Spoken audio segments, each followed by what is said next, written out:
जय हिंद दोस्तों, मैं महेश चमोली स्वागत करता हूं आपका दून डिफेंस अचीवर्स में। आप लोगों की डिफेंस की तैयारी, एनडीए की तैयारी अच्छे से चल रही होगी। एनडीए और सीडीएस की नोटिफिकेशन दोनों का आ गया है। दोनों का पेपर लगभग अप्रैल में है और दोनों की जो डेट है फिल करने की और फॉर्म की लास्ट डेट 10 जनवरी साथ ही साथ है। 18 जनवरी से और 24 जनवरी तक उसका विड्रॉ और आप मोडिफायर विंडो खुल जाएगा जिसमें आप अपना करेक्शन कर सकते हैं। अगर आप नाम वगैरह गलत है आपका तो उस चीज़ के लिए यूपीएससी ने अलग से 18 से 24 6 दिनों का टाइम दिया है जिसमें आप इसमें करेक्शन कर सकते हैं। अभी बात करें एक और क्वेश्चंस को लेकर के मैं चल रहा हूँ। क्वेश्चंस है कि भाई रीडिंग कॉम्प्रीहेंशन को कैसे सॉल्व करें। इंग्लिश कम्युनिकेशन में भी और इंग्लिश ग्रामर में भी आपका बड़ा हेल्प करता है। इंग्लिश ग्रामर में आप 8th 9th से इनको अपने पेपर में देखते हैं, 10th 11th में भी आता है और सीडीएस और एनडीए दोनों में आता है। और भी कई सारे एग्जाम हैं, वनडे एग्जाम्स हो गए, एसएससी वगैरह हो गए, उनमें भी आपका रीडिंग कॉम्प्रीहेंशन आता है। आज हम लोग बात करेंगे कि रीडिंग कॉम्प्रीहेंशन को कैसे सॉल्व करें।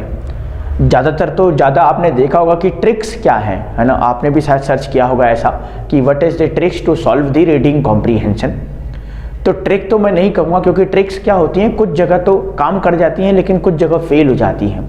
और ट्रिक्स के बिहाफ पे अगर आप क्वेश्चन सॉल्व करने को लेकर के चल रहे हैं, एनडीए एग्जाम को क्रैक करने के लिए चल रहे हैं, तो मुझे लगा कहीं ना कहीं गलत होगा। तो मैंने कुछ स्टेप इसमें लिखे हैं जो मैं एज अ टीचर होने के नाते बहुत सालों से इंग्लिश ग्रामर पढ़ा रहा हूँ। तो मैंने कुछ ऑब्जर्व किया है कि ये कुछ चीज़ें हैं जो एक बच्चे को फोकस करनी चाहिए अगर वो रीडिंग कॉम्प्रीहेंशन में एक्सेल करना चाहता है। रीडिंग कॉम्प्रीहेंशन जिसे कई एग्जामों में पैसेज के नाम से जानते हैं, अनसीन पैसेज के नाम से भी जाना जाता है और रीडिंग कॉम्प्रीहेंशन के भी नाम से जाना जाता है। तो चलिए ज़रा चलते हैं उन स्टेप्स की तरफ जिन स्टेप्स की मदद से हमारे लिए रीडिंग कॉम्प्रीहेंशन न सिर्फ आसान हो जाएगा बल्कि कम समय दे करके हम लोग जल्दी उसको सॉल्व कर पाएंगे। तो सबसे पहला जो स्टेप है ये है make a habit of reading stories. अब दो अलग अलग चीज़ें, एक चीज़ तो हो गई make a habit of reading और make a habit of reading stories, ये दो अलग अलग चीज़ें हैं। एक्चुअली रीडिंग के बाद यहाँ पे कॉमा लगना चाहिए क्योंकि स्टोरीज एक अलग पार्ट है। तो सबसे पहले तो मैं ये बोलना चाहता हूँ कि भाई आप क्या करिए, आप कोशिश करिए ज़्यादा से ज़्यादा इंग्लिश में स्टोरी पढ़ने की।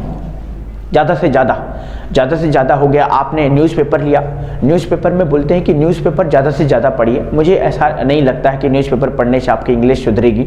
हो सकता है कि आपका कॉन्फिडेंस भी डाउन हो जाए। क्यों? क्योंकि न्यूज़पेपर्स में जो वर्ड्स इस्तेमाल किए जाते हैं वो बहुत ही भारी भरकम और डिफ़िकल्ट होते हैं। तो एक ऐसे पर्सन के लिए जो बिगिनर है, एक ऐसे पर्सन के लिए जो नोवाइस है, जो अभी तैयारी स्टार्ट कर रहा है, थोड़ा सा मुश्किल हो जाएगा उस न्यूज़पेपर के मीनिंग को समझना।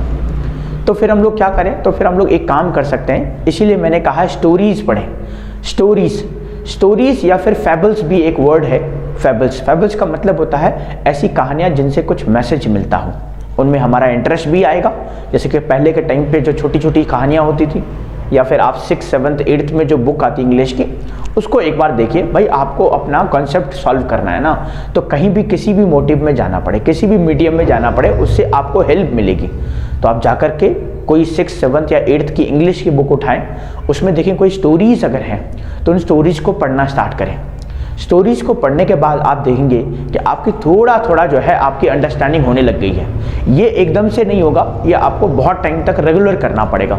हो सकता है कि पिछले और अगले 10 दिन या मान लीजिए स्टार्टिंग के 10 दिन आपको लगे कि कुछ इंप्रूवमेंट नहीं है, लेकिन 10 दिन के बाद आप देखेंगे, 20 दिन के बाद आप देखेंगे तो थोड़ा सा इंप्रूवमेंट दिखने लगेगी। तो पहला क्या है, पहला स्टेप है आपको एक हैबिट डेवलप करनी, किसकी? रीडिंग की। और रीडिंग की किस चीज़ में? इंग्लिश में रीडिंग करना है आपको। एक दूसरा चीज हमें ध्यान रखना है कि रीडिंग तो करना है लेकिन रीडिंग में स्टोरीज रीड करनी है। क्यों? स्टोरीज में एक तो आपका कॉन्फिडेंस बढ़ेगा क्योंकि वो चीजें समझ में आने लगेंगी आपको, एक। और दूसरा क्या होने लगेगा, क्योंकि उनमें जो वर्ड्स इस्तेमाल किए जाते हैं बहुत ईजी होते हैं, आसान होते हैं, अंडरस्टैंडेबल होते हैं। तो उससे क्या होगा कि आपने पढ़ा, लेकिन मान लीजिए आधी स्टोरी अगर आपने स्किप कर दी और आप कहीं और चले गए तो आपको ध्यान रहेगा कि मुझे आधा और पढ़ना है, क्योंकि आधा आपको समझ में आई थी और जब तक पूरी समझ में नहीं आएगी आप तब तक उस स्टोरी को जरूर पढ़ेंगे। तो पहला स्टेप हो गया make a habit of reading, और रीडिंग किसका? स्टोरीज का। आइए दूसरे स्टेप की तरफ चलते हैं। दूसरा स्टेप कहता है बिल्ट अप वोकैबुलरी। अब वोकेबलरी में मैंने आगे लिखे हैं इजी, मॉडरेट और डिफिकल्ट। अब ये वोकेबलरी आप इसलिए ना सोचें कि भाई हमें जो है रीडिंग कॉम्प्रिहेंशन बनाने में हेल्प करेगा।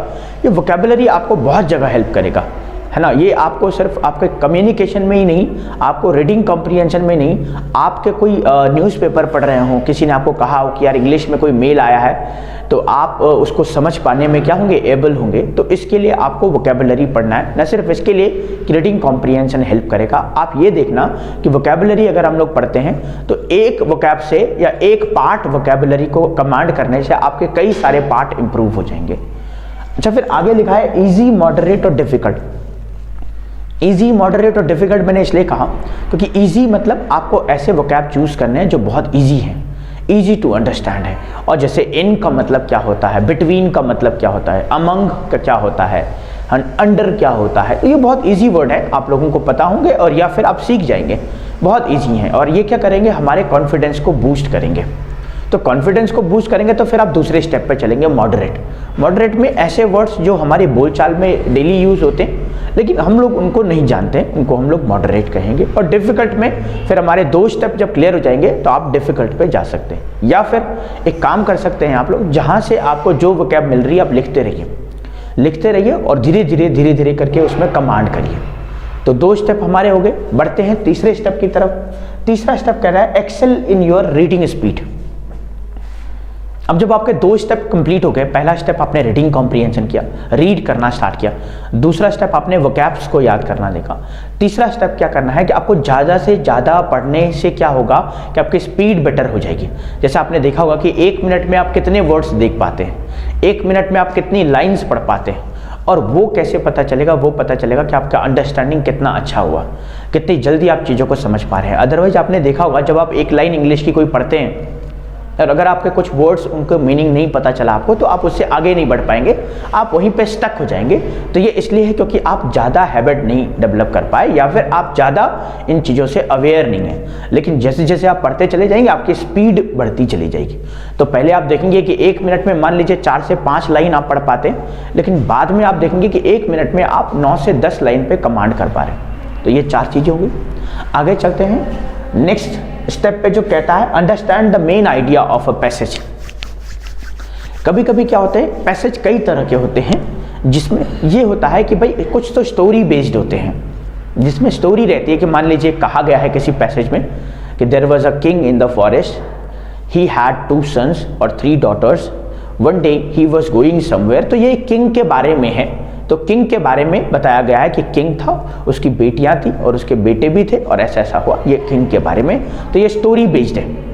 कई फैक्ट बेस्ड होते हैं कि भाई 1969 में ऐसा हुआ था, उसके बाद 1979 में ऐसा हुआ, उसके बाद 1989 में ऐसा हुआ, ये सब चीज़ें भी। उसके बाद की बात करें, कुछ पैसेज ऐसे होते हैं जो आपको कंफ्यूज करने के लिए क्या होता है, अप डाउन चलता है। कि जैसे बैंक पीओ में आते हैं कि बोलेगा भाई कि 2 बैंक हैं, दोनों बैंकों ने जो है कहीं से लोन लिया, या बैंकों ने क्या किया, अपने बैंक की जो रिवर्स रेपो रेट है या इंटरेस्ट रेट है वो बढ़ाने घटानी स्टार्ट कर दी। एक बार बढ़ाई और दूसरी बार घटाई, लेकिन बढ़ाते हुए लॉस हुआ और जब घटाई तो प्रॉफिट हो गया। तो ऐसा कुछ भी जिसमें हमें क्या लगता है कि हमें उस पैसेज का मेन आइडिया समझना पड़ेगा। इजी तो हम लोग बना लेंगे, स्टोरी बेस्ड तो हम लोग बना लेंगे, फैक्ट बेस्ड भी हम लोग बना लेंगे, लेकिन ये जो अंडरस्टैंड द मेन आइडिया वाला है ना, इसके लिए हमें थोड़ा सा टाइम देना पड़ेगा। या फिर अगर आपने अपना एक्सेल किया है स्पीड को, अंडरस्टैंडिंग के लेवल को अच्छा है, तो फिर आप जल्दी से इसको समझ पाएंगे। तो हमें क्या करना है, हमें अपना क्या करना है, अंडरस्टैंडिंग लेवल को बेटर करना है। अब आगे चलें नेक्स्ट वाले के ऊपर, read question before solving the passage. एक चीज़ ध्यान रखें कि हम लोग क्या करते हैं, ज़्यादा से ज़्यादा हम लोग जब पैसेज को पढ़ना स्टार्ट करते हैं या हम लोग पैसेज को सॉल्व करना स्टार्ट कर देते हैं, तो पहले हम लोग क्या करते हैं, पहले हम लोग पैसेज पढ़ते हैं।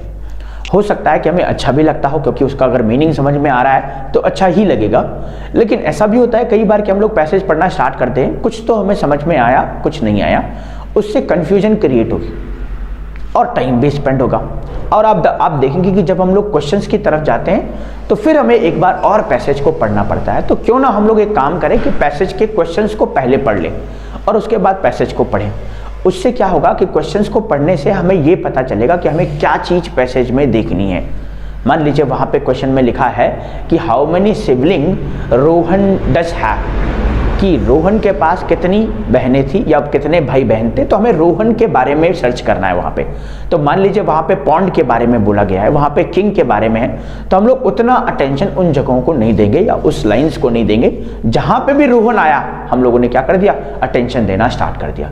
तो सबसे पहले क्वेश्चंस पढ़े बिफोर सॉल्विंग द पैसेज, और लास्ट हमारा स्टेप रह गया find out the difficult words in passage. ज़्यादातर एग्जाम में क्या होता है, एनडीए, सीडीएस या और भी बहुत सारे एग्जाम में एक या दो क्वेश्चंस वो ऐसे देता है, वो कहता है कि ये जो वर्ड है ना, इस वर्ड का मीनिंग बताए कि पैसेज में क्या है। मान लीजिए उसने लिखा इंडस्ट्रियस, मान लीजिए उसने लिखा भाई वल्नरेबल। अब वल्नरेबल जो वर्ड है, इस वर्ड का क्या मतलब है, वो सिर्फ ये पूछेगा इस वर्ड का मतलब बताइए, या फिर इस वर्ड से रिलेटेड क्या वर्ड आया है पैसेज में वो बताइए, या फिर उस वर्ड का एंटोनिम्स बताइए। तो दो चीज़ें हैं इसको, इस तरह के क्वेश्चंस को सॉल्व करने का। एक तो ये है कि आप उस पैसेज को पढ़ें और देखें कि उसका क्या सेंस निकलेगा, एक वो हमारे पास हमेशा ऑप्शन रहेगा, और एक ये जो पहला वाला दूसरा वाला स्टेप था बिल्ट वोकैबुलरी।